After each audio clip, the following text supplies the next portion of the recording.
Cross, your host for JCAL's Education at Home series, Hip Hop History. I'm a music creator, producer, musician, singer-songwriter, educator, and you guessed it, historian. Of course, my journey starts with me creating music, but believe it or not, history has always been just as much as a love of mine as the songs I've created. I've been blessed to study with some of the world's greatest historians, leading me to set out on my own to make my own mark, and thankfully so I have. And still climbing, but I'm here. We're here. Hip-hop is a culture with a set of art forms that all somehow mirrors life. But no song mirrors the circle of life like the song I'll be unpacking right here. Come with me on this roller coaster of healing, commemoration, over a bed of jazz, soul, and you guessed it, hip-hop. Watch this. Let's connect some dots, shall we? Okay, so first let's start with the passing of one of the most brilliant minds in jazz. John Coltrane was a phenom. Now, Coltrane had a label mate by the name of Tom Scott. In the year Coltrane met his untimely demise, Tom Scott did a song called Today, and we will come back to that song, I promise. Now, during Coltrane's life, he had a number of iconic neighbors, all lived in St. Albans, Queens. One of them went by the name Soul Brother Number 1. You're gonna need to remember James Brown. Got it? Good.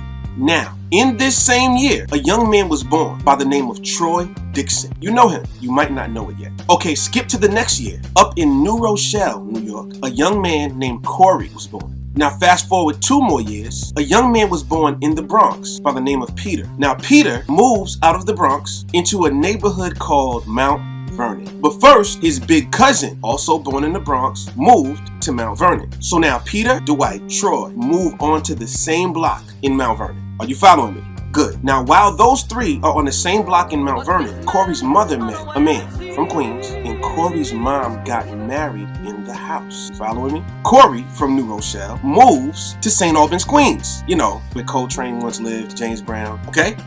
He's living on 175th Street. But on 178 lived the grandmother of this guy. Five Dog. On that side also was Jerobi. There was this guy. Q-Tip. All in one little cluster. Now, saxophonist Tom Scott was now working with Minnie Riperton on an album that has a song on there that was sampled in another hip-hop classic.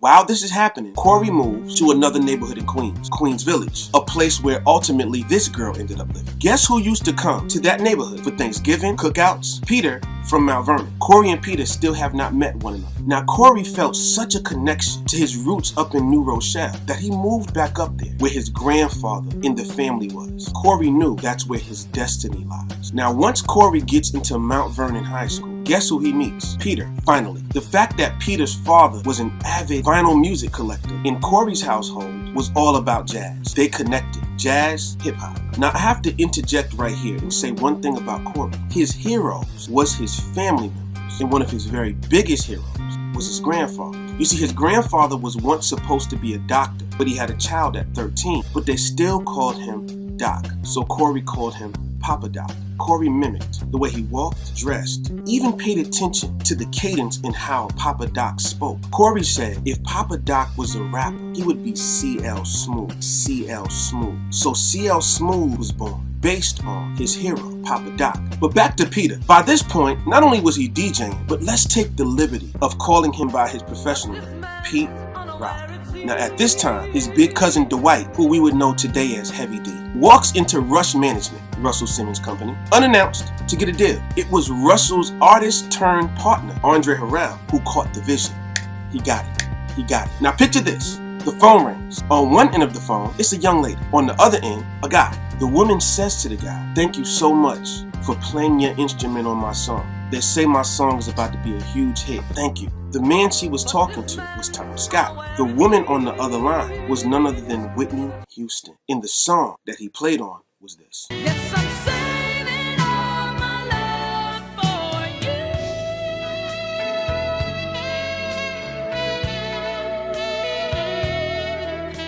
Now, at this point, Corey had a female friend. His female friend had a boyfriend. The boyfriend was Troy from Pete Rock in Heavy D's block. Troy didn't care for the fact that Corey was so cool with his girl. It was just a friendship. After a few unpleasant run-ins between the two, Corey happened to be getting off the bus one day. Who pulls up? Troy, looking like $1 million.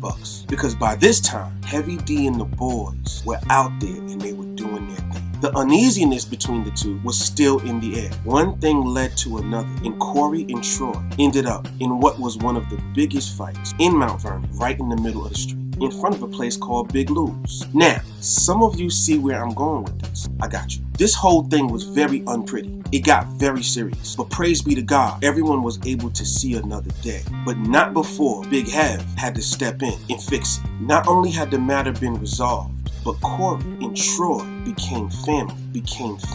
This is a deep connection that we're talking about. Now, DJ Eddie F had been the man in Mount Vernon, but he's making records now. He's touring. Next up, P-Rock. Pete was special, and it was only a matter of time before his time was going to come. You even had Heavy D dropping clues every now and then as to what was brewing. Me, Glenn, and Troy went to a disco.